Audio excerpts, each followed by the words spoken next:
The Chat Show. Faye, welcome to Lifting with Leo, the chat show. Thank you so much for joining me today. Pleasure. Thank you for having me, Leo. I'm so excited. So just really quickly, for those people that don't know Faye or like have no idea how we know each other, I met Faye a couple years ago at a weightlifting competition. I turned around and I just saw this ginormous smile on this person. Just like, you just literally, have you ever just, I don't know if you like believe in energies or vibes, but like yes, literally you were just this smiling face and I was like, oh my God, I just want to be friends with you. oh, Literally, you're like the happiest, most excited person. And I was like, yes to you. I was like, I don't know who you are, but I like you already. thank you. Oh, I love that. I wasn't expecting that. That is so nice. And I thought the same. I was like, wow, she's got this, I don't know, she just looks cool. I want to be your friend too. There you go. And then I saw you lifting on Instagram and I was like, oh my gosh, inspo. I like that we fangirl over each other. I think that's the best. Yeah, I know. But Faye, I obviously I asked you on the chat show today because as everyone is aware, last year there was a huge big thing about Black Lives Matter. Excuse me, lost my voice. Mm-hmm. And you know, fast forward a year and it's kind of like, where has that gone? Like, how did that affect everyone? Where has that gone? And I think like for me, I've always been like in a very integrated realm. So like, you know, when that whole thing came up, I was one of those people that was like, okay, I don't understand. Like if you've lived in London, like you're pretty integrated. So the whole thing kind of, and it was definitely like a naivety on my side because, you know, and I've told you a bit about my history, but I grew up as like, I went to a state school. I was basically like the only white person most of the time. So like, it wasn't even a thing for me. I didn't even think about it. And I was like, so I wanted to talk to you and get a really honest feeling of what it's like to be a woman in the fitness industry and also what it's like to be a coloured woman in the industry, because I don't think people genuinely know, and I think that would be something that people should talk about and should understand what it feels like and actually feels like, not just from an Instagram post. Yeah, it was a tough time. It was a thought-provoking, challenging and upsetting time when, you know, it all erupted in social media after the death of George Floyd. And I remember it resurfaced so many experiences that I had. And we were during lockdown at the time. So, you know, you've got a lot of time to think about these things. So I remember being pretty upset by it, and more so upset by the racism I saw on social media be coming out of the surface as well. So I'd go on social media and I felt so distressed, and I was so surprised that I did, because I'm quite thick-skinned and I'm very much a person of it is what it is, you know. So I was surprised of how it did affect me. And then, as I said, it brought up lots of experience. So being a woman in the fitness industry, obviously, being a woman in society over time has always been a challenge, but we've come such a long way, and I'm all about feeling empowered as a woman and empowering other women. There's still improvements to be made, but you know, we're heading in the right direction. Being a Black woman in the fitness industry has been, it's not always been easy. I'll give you some examples. There's many places I've been, many situations I've been, and I am the minority, and you feel it. And I'm naturally quite confident in myself, but there has been times where I've thought, why is it that? Why am I the minority? And then I tend to be like, I've got to be the one who, I got to make sure I work so hard. I got to make sure that I'm not put under any stereotype. I've got to make sure you kind of overcompensate. Do you see what I mean? I want to stand out more and prove that, you know, race doesn't matter. We all capable of growing and succeeding. Don't let you know, any type of discrimination stop you. So I'll give you an example. There's been a lot of, say, like influencer events I've gone to, and I have been the minority. And there's been times that I've either been invited to something or given certain opportunity because also I am the minority, so we need to tick that box. So it works both ways. It's like, oh, I'm here, that's great, but then I know why I'm really here. and you never really speak about it, because if you speak about it to anybody who is not of color, you kind of feel like they don't understand and they don't see it. So then you feel like, oh, I'm being paranoid if I speak about how I feel, because it's not there's no direct discrimination always, but it is there, it is present, you know. I remember this one influencer event I went to, and I was the only black person there, and I also, after I used to compete, do bodybuilding, and after doing bodybuilding, there was some touches of, you know, body dysmorphia afterwards. So when everyone's in a certain shape and then you're a minority and then you're not feeling great in your body, all of these kind of insecurities. But I'm I'm self-aware and I push them aside, you know.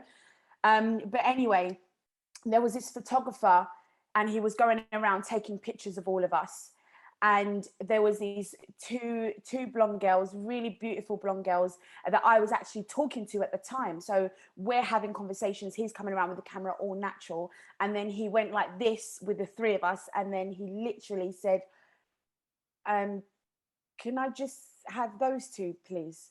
And then I was just like, wait, let me just do it for the dramatics. slid out of the camera, and I was like, wow. I was like, for me, that's okay, because I don't really like having, as much as, you know, you might look at my social media and see snap. I don't really enjoy all of that, but you know, you just do it for them, for the, you know, to promote yourself and whatever. And yeah, for me, I just interpreted that as, that's not what he was just looking for at that time. These were it could have been anything. It could have been, oh, he was perving over these two girls, or it could have been that, yeah, I don't want you in there, or it could have been, I need a shot with two girls. It could have been anything. So I didn't make any assumptions as to why he did that, but I know how it made me feel. So yeah, even in work scenarios, I'm in management, and there's times that I look around the table and I'm like, I'm the only one here. Why is that? I'm the, you know, why is that? So I do question these things a lot, and it does make me feel a certain way. But I don't get offended, or I try not to take things personally. As I said, it is what it is. I will make sure that I need to do what I need to do and be a good, positive representative and influence to other black women who may feel like me. Yeah, I think that's it in a nutshell. I told you I waffle. No, that was really gay. And like, I guess what I was just thinking in the meantime was like, for people that don't necessarily know you, like, you are an influencer, a fitfluencer, whatever the abbreviation, the label that they want to pull in. I'm just Faye. I don't really like to call myself anything but You've been in the fitness industry for ages. You run a really amazing like live fitness classes all through lockdown. You've done that all on your social media. You manage quite a well-known gym. You do a lot of stuff, like you did a lot of stuff on TV before. I won't go into like names or whatever, because I don't know if you're allowed to like say who you were. Not really TV. I've app stuff for some amazing people. So yeah, the last 10 years has just been such an array of different fitness things going on. So yeah, I've been in the industry for 10 years. I've done bodybuilding competitions. I then went into a different type of challenge. That's where I met you. I tried ollie lifting. I'm still doing that ish, even though I'm rubbish, but I'm getting there. So yeah, I just like to do anything in relation to fitness. So yeah, that's a bit of a nutshell of what I do. No, I love it. So I mean, like, when all of this stuff like last year happened, so one thing I definitely think about all the time is like, why is CrossFit so white? Yeah. And like literally, like, I look and it's, you know how like they kind of say that like you create your own environment, right? So like sometimes I walk into my gym and I'm like, I say my gym, I don't own it, I run it, but whatever.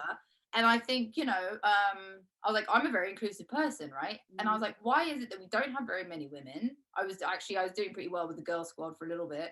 I was like, and we literally, everyone's white. And I was like, what is that, right? And then obviously, like last year with Black Lives Matter, there was a lot more like government incentives, and a lot of people wanted to do stuff to give back to the community. And then I kind of felt this weird, and please, like, this is where I kind of want your opinion on the whole situation and how you felt with it. Because I think before we were talking, you said that all of a sudden people that haven't spoken to you in years suddenly came out of the woodwork to be like, look, my one black friend. I'm like, seriously? Because, you know, a lot of people started being like, oh, you know, we should we should start doing like community initiative stuff for like lower income areas, and like they predominantly meant like the Black community. And I was kind of sitting there being like, okay, 100%, I'm actually all about, I want to help. Like I've always had an intern program. I've always been about helping anyone from any walk of life, right? And like, so giving back to the lower income communities, that to me would be like anyone in the lower community, like income community, not based on skin color, right? Because, you know, and again, I don't know if this is just me saying that, but like, I would almost feel like people don't, would you agree in saying that like people just want to feel equal? I don't feel like Black people come out being like, oh, we want special treatment or anything. Like we just, the same way that women want to feel equal to men. Am I kind of, yeah, that's what it is. And that's why sometimes with the whole, you could still see a lot of ignorance when people were responding to conversations about, well, actually, Black lives do matter. So we all know that when you hear Black Lives Matter, there was responses like white lives matter too, this lives matter too. And it's like, yes, of course they do. That's an obvious. But if someone is treated less than, we're trying to say if we're treated less than, then we matter. So please, let's be here. Not just Black lives, you know, I'm talking about state people with different status levels and people from different places, people with different area codes, people from, do you know what I mean? It's everybody. But you know, there was just so much ignorance. Yes, we do want to be treated equally, but I think that ignorance comes from people not seeing it or understanding it. So it was also nice to see that there were many people who were like, I need to understand this more, I'm ignorant, let's educate ourselves and what have you. But then there were those people who were so ignorant that like, I don't want to know, that's you know, that's a load of bull, you know, everyone's lives matter, we, you know, we're not racist and whatever. And it just showed a lot of people's level of ignorance. But then at the same time, there was a lot of positive change. But it was also, it's easy to spot when it's not authentic. So for example, there's certain brands that I feel that have always demonstrated inclusivity. I would say Nike, for example. For me, when I see Nike, you know, they've had mannequins, all different shapes and sizes. When you see their campaigns, you're seeing everybody. Then there's certain brands that you never would see that. But now these brands have changed that. You know, I don't know if we should say certain brands. Maybe not. Let's Sweaty Betty, for example. I appreciate that they've made certain changes and they've stuck to it, you know. But then there's other brands made a quick change and then they just reverted back to how things were, and it's kind of obvious. And there's certain brands that had made changes when they don't really want to, but they're just doing it anyway. So yeah, it's just been very, very interesting to see. And like I mentioned, that there was somebody on who's is quite a big social media influencer, author, and does this and does that. And we have crossed paths a lot in work, through work. I mean, literally to the point of I've just come off stage teaching a class, and then this person goes on stage teaching a class. We've crossed paths like that, to a point of where she has done some work at the gym that I work at. We've always, but it's been nothing. It's been nothing, not even so much of a hello. And I'm like, when you start to see people, the same people, you just say hello. It's just politeness. It's just, but when the whole Black Lives Matter thing, it was just like, I got a follow, I got a shit, and I'm like, that's not even real. You know, even in person. And I'm not saying it was a racial thing. I'm not, because she was like that anyway with everyone. So I never thought it's because I'm like, you're not saying hello. Let that be clear. But it was just so obvious that, you know, okay, now I need to make an effort. What Black person do I know? Oh yeah, I've seen that girl before. Yeah, let me follow. And then there was just no engagement after that. And it's just like, and I had that a few times. I had people sharing me in their stories. Check out Faye. Faye's great. I know Faye. No, you don't. Like you didn't even. So that was quite interesting.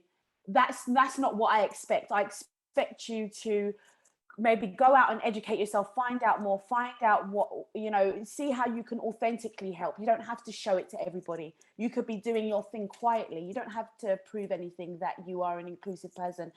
Don't say you're an inclusive person, be an inclusive person. So it just, I saw a lot of that, which was quite interesting. It was an observation. Again, I never took it personal, and I'm like, it is what it is, so yeah.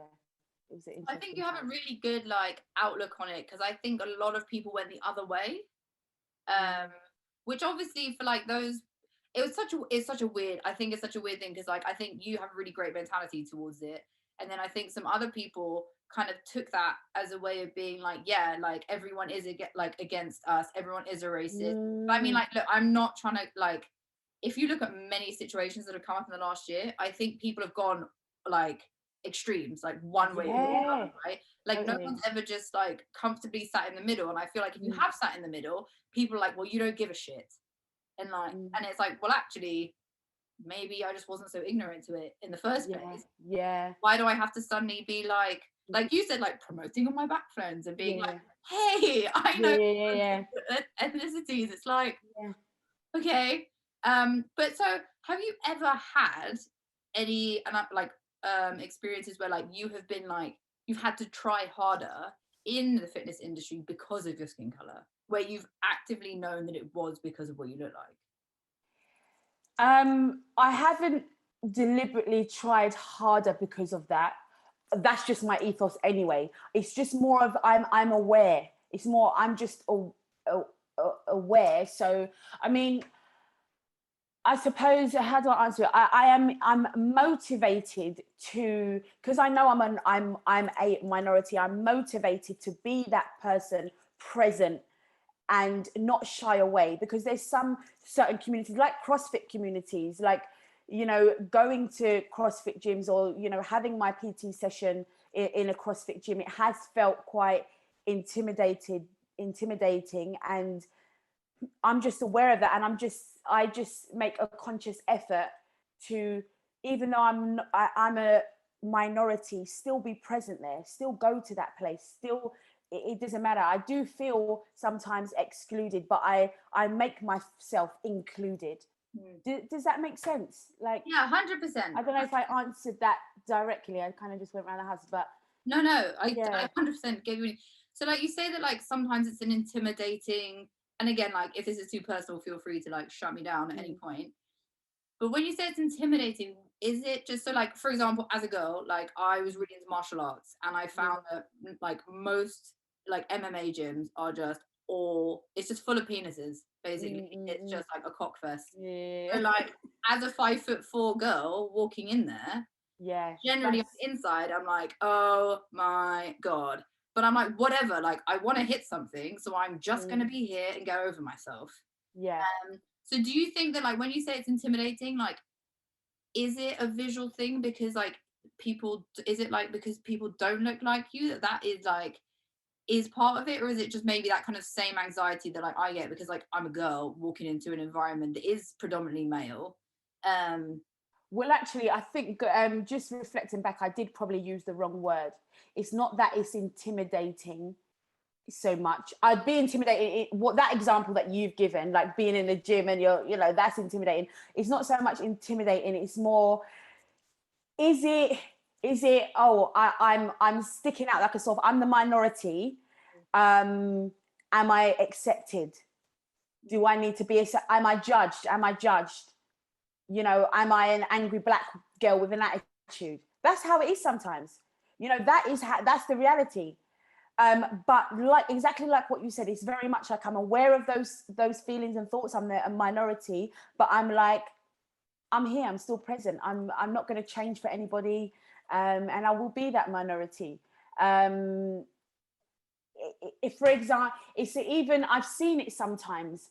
So, for example, when there was a member I was emailing, I'm referring to my management work at the gym. Remember, I was emailing, and I'm very much like in my emails, I like to be, very professional and I'm all on good grammar. Everything has to be perfect in a certain way and what have you.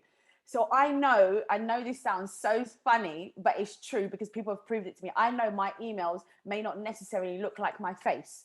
I know that sounds mad, but the reason why I say that is because I was emailing this member, da, da, da, you know, she was quite upset, and then I turned it around. We built up a positive rapport, and she was so happy with how I dealt with her complaint and what have you. When I had met her, her face her face was, it was so obvious that she was just so shocked by my face. She was like, are you Faye?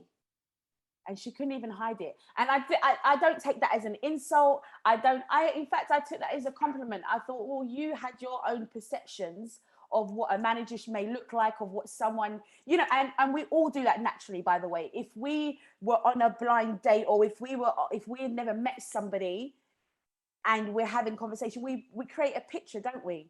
So she just created a picture, but she was shocked. Maybe it was, you know, I'm black, maybe it was the piercings, maybe it was the, you know, how I looked, I don't know.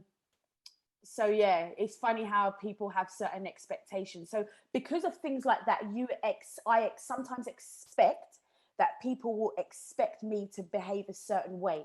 They have a certain stigma to how a black woman is. So that is, it's more of that. It's more of that. Does that make sense? 100%. Yeah. It's really interesting actually, because like I've been doing so much reading and like stuff into this, and you were just saying like about the email. I mean, firstly, when I send emails, most people think I'm a man because I always sign it off as Leo. So then they're like, you're Leo, and I'm like, yeah, I'm not a man, don't worry. Like, yeah, we all have judgments, yeah. But no, it's really interesting because I think I listened to someone else saying that they had a really similar situation where it was like you said, like it was actually about being it was from a woman emailing a guy about like a really big project, and basically he was just relentless in being like so difficult, so blah blah. Then they did a test, and she basically ended up changing her sign off as her manager, who was a man. Like, even though she was writing the emails the whole time, just changed the name, the difference in how that person then started responding to her, right? And her manager saw that and was like, you know what? Actually, we are going to fire that client because that's not okay. And like, you know, people like that. So it's interesting to say that, like, do you feel that you go in like with the grammar and how you write and stuff? Do you just do that because like that's how you want to portray yourself as a manager, or do you feel like because people attach that stigma, you have to try that a little bit harder? Do you see what I'm saying? Yeah, I see what you're saying, but no, I just do that naturally because I'm a manager. For me, it's important to be professional, and you know, so yeah, totally. Okay. Yeah. No, I find that with mine, I feel like I have such a problem with like I type like I talk. So when like I think I'm being like super manager and professional, I read it back and I'm like, oh, you basically at someone, like it's working so much. No, it's really, look, I really appreciate like because I'm aware on time and stuff, and like I obviously really appreciate you talking to me about it, because like I said, like I think people are just ignorant to it, and not because they mean any harm.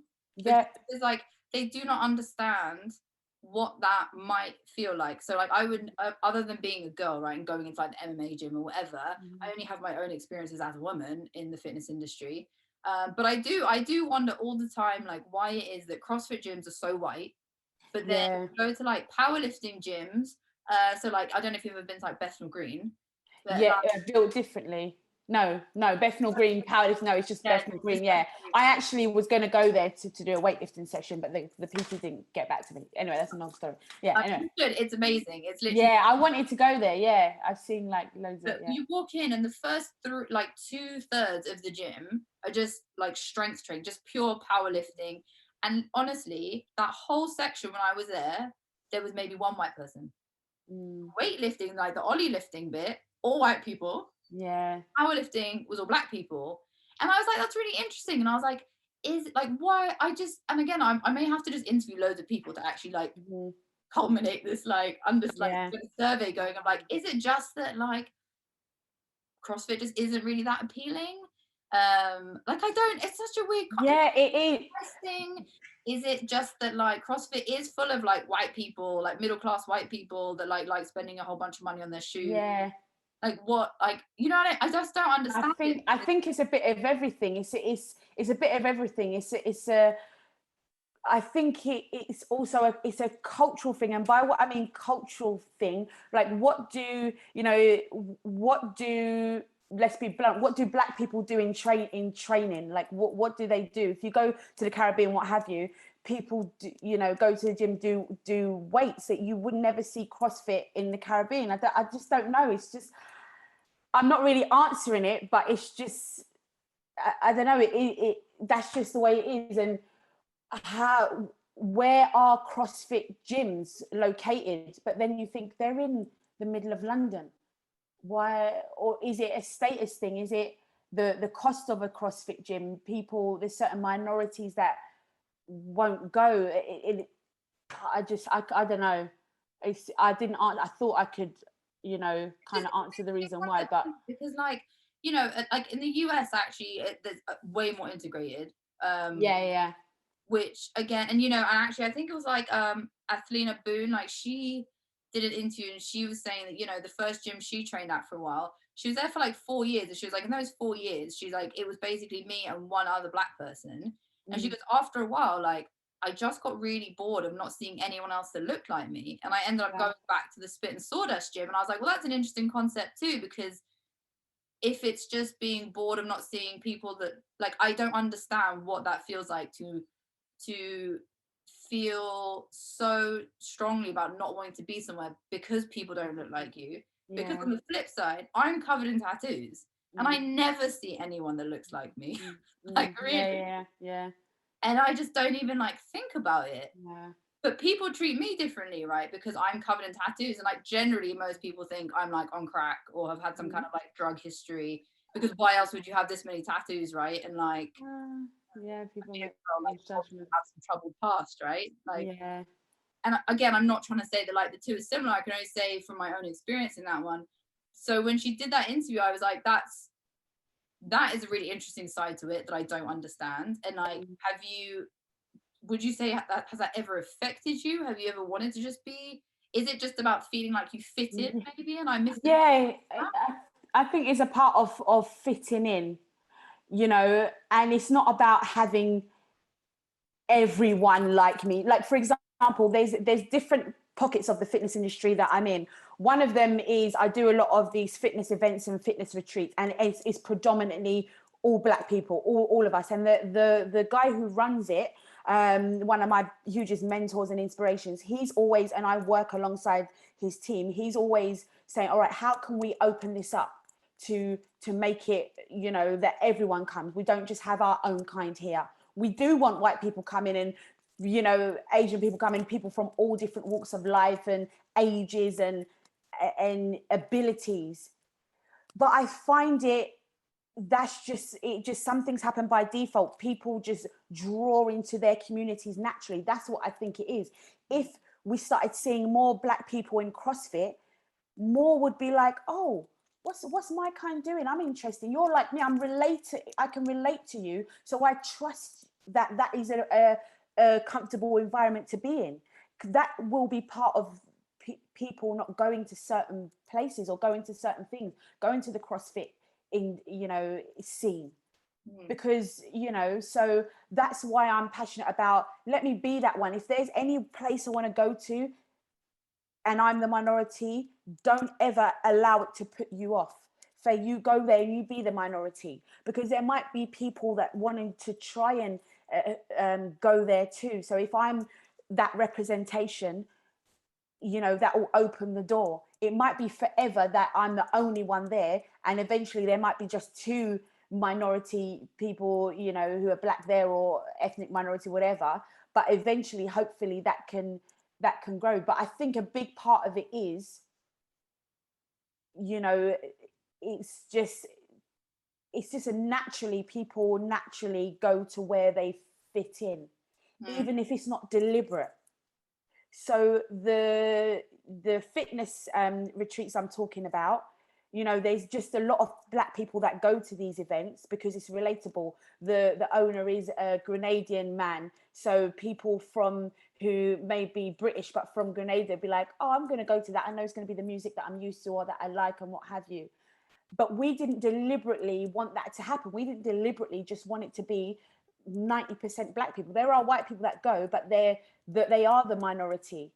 And we always, and me especially, because I've brought in white friends and what have you, we always want to, and the owner wants to make sure that they feel welcome. And he goes out of his way, you know, sometimes get them on stage. Come on, I'm going to teach you how to wind your batty and come into our culture with welcome arms. We are family. We are not friends. We are family. You know, we want that inclusivity, and a lot of people want that inclusivity, which is nice. And I just think it's a beautiful thing. I love that so much when I see people just getting involved in different cultures. You know, growing up, I had a lot of Turkish friends. I'd go around to my Turkish friends' house and they will cook us their food and what have you. I've always been, it's such a beautiful thing when you do mixed cultures, but people, you know, I think they separate because it's just what they know. For sure. It's just what they know. So I just hoped that I can be that example, and I just get in there with all different cultures. And there'll be many times I'm the minority, but there'll be many times that I'm the majority. And I just kind of look at that and say, what can I do here to make us all feel good and inclusive? And you know, I think like at the end of the day, like even if you make a change for one person, yeah, that's like enough, isn't it? Like, yeah, totally. you don't need to inspire millions of people. Like, you might Yeah, have such a change for that one person to just be like, to have the courage to go and try. yeah, So, yeah, I mean, that must be an exhausting thought though, to think that all the time. Like, I mean, yeah. It is exhausting, but at the same time, I say it is what it is. I always revert that back to that. And you know, we've come a lot. We have come a long way still, but still got a long way to go. Still definitely got a long way to go. so just really quickly, do you post about these retreats on your Instagram? Because the next one that comes along, hello. Yeah, you're there. The only white girl. You might be the only white girl with tattoos, but if we get you there, we might start. No, I'm joking. You won't be. I'm joking. So yes. So what I do, as I mentioned, I'm full-time in group exercise management. So that's a huge passion of mine. And I, on the side of that, I like to run my own events and masterclasses, and also present at other people's events and masterclasses. So on my social media, Instagram, Faye's_fitness is where I just share everything that I do. And on my website, fayeedwards.co.uk. And that's it. I don't really like plugging myself, to be fair. It's just Faye. My sister, that's what it's about. Yeah. Huh? And can I just say that, like, for anyone that does end up going onto your Instagram, there you have some videos that you did with some of your friends where it's like choreographed, like kettlebell movements, and like just watching you do that is exhausting to me. Like, I am aware of how fit you need to be. I was like, there's no way. Like, I mean, I pretty much like have only focused on weightlifting for the last couple of years because I just really wanted to get my strength up. So obviously, like, the cardio is to the minimum. And like, I watch you do this and I'm like, you're probably one of the fittest people I know. Really? I watch you lift. No, like, there's such a different world. Like, for you to be moving, all of you like synchronized with that weight, I was like, oh my God, like your cardio is like amazing. I was like, you're the fittest person. And you just, and you're smiling through it. You don't sweat.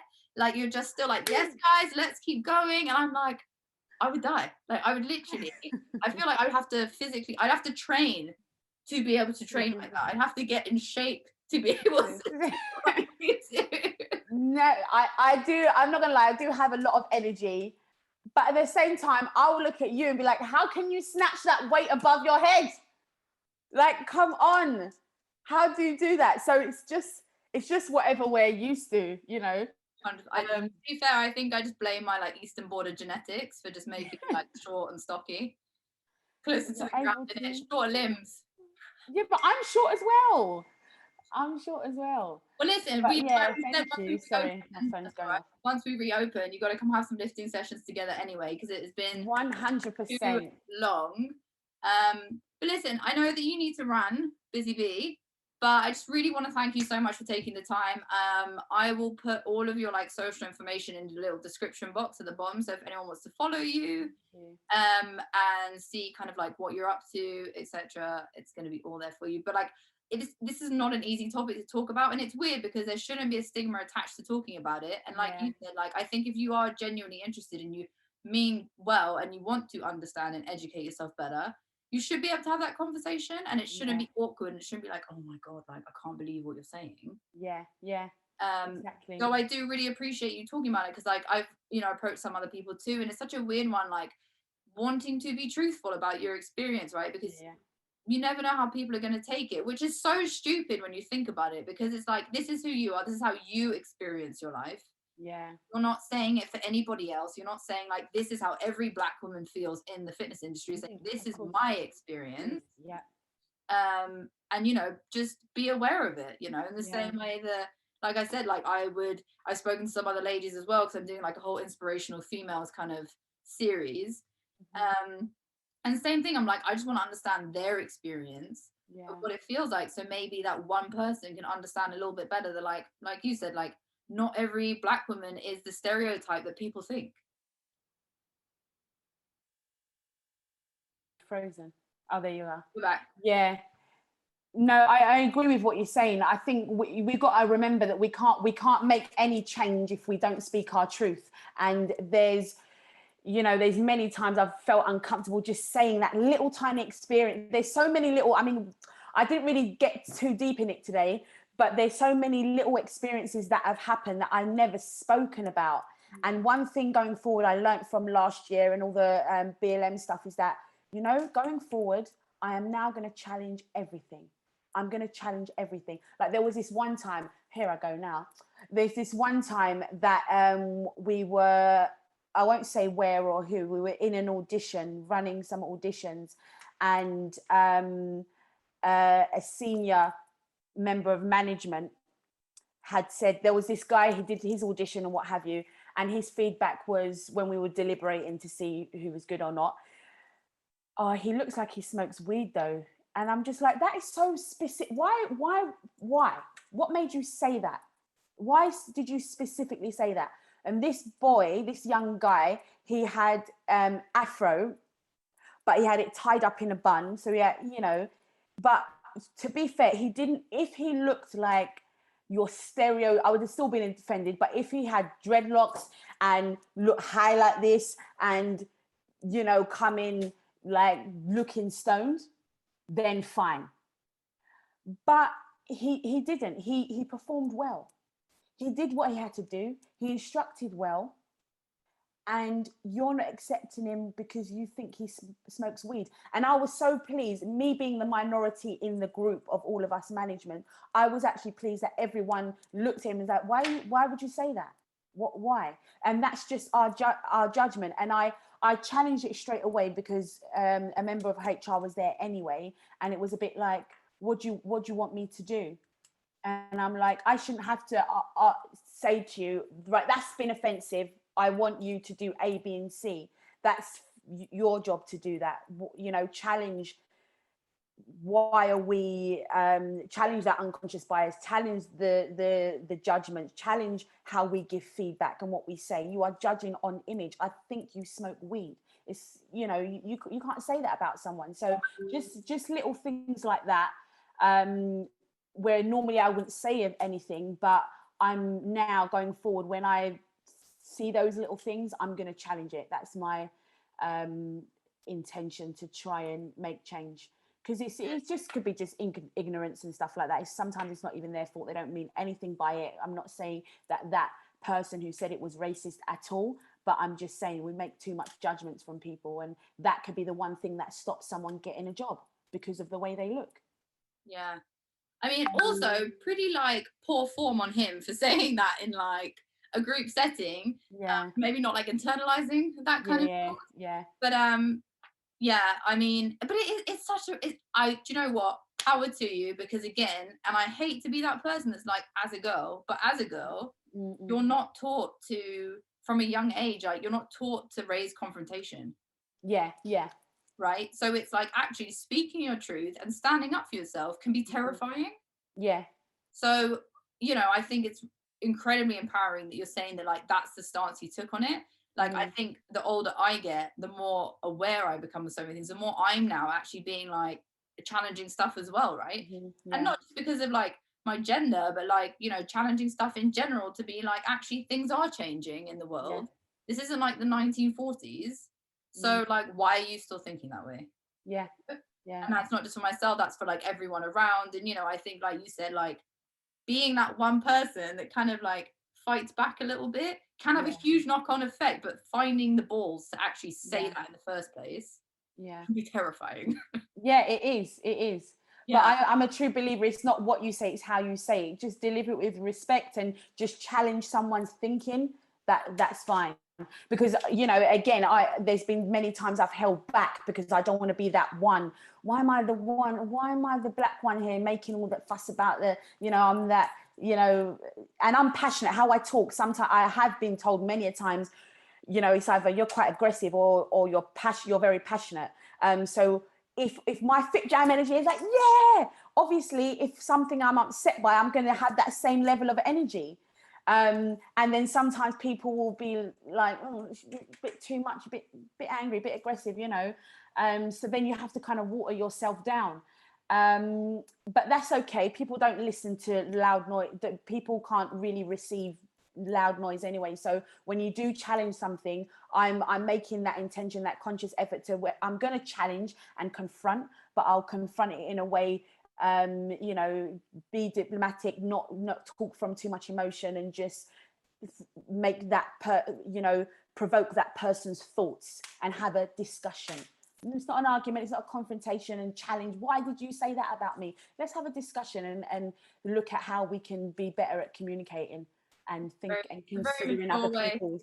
That's a very mature way to look at it. Yes, I'm very mature. Yeah, no, I like it. I think I'm working on that one. I think I definitely like start talking based on emotion, but I feel like when I'm emotional about it, that's when I have the most courage to just be like, Yeah. No, actually, to be fair, like my boyfriend was watching me do one of your fit jams one evening, and he was like, you can tell that she just has like so much energy and she just clearly really enjoys doing these live sessions. And then he just went back to doing what he was doing, and I was like, oh, bless him. Okay, babe. he was probably like, oh my god, she's so excited, you know, you can tell she needs to get out, just at a screen dancing like a crazy woman in her living room. He's not like he's not a man of many words, but oh, that's sweet. He's like, you can tell she really likes what she's doing. And I was like, all right, babe. Bless him. Listen, I'm gonna love you and leave you because obviously I know you have to go. We've run over, but thank you so much for talking to me. It means a pleasure. The world. Thank you. It's a pleasure. Thank you, Leo. Appreciate it. And I will see you actually physically in the gym in the next couple of weeks. Maybe we'll figure something out. Yeah, 100%. I would love that. All right, man. Have a wonderful day. Thanks so much. You too. Take care. Bye. Bye. Bye. Thanks, guys, for listening. Hope you enjoyed my interview with Faye. She's an absolute legend. I'm going to put all of her social media stuff in the description box below, so you can follow her on the gram and on her website. I think she's also on YouTube as well. She has some apps. She's all over the place. I love it. Please don't forget to subscribe and like if you enjoyed listening to this. Also, feel free to message me with any other topics that you would love for me to talk to with people, any other people you want me to interview. I'm so open to speak with anyone. Hope you really enjoyed that, and see you soon. Bye.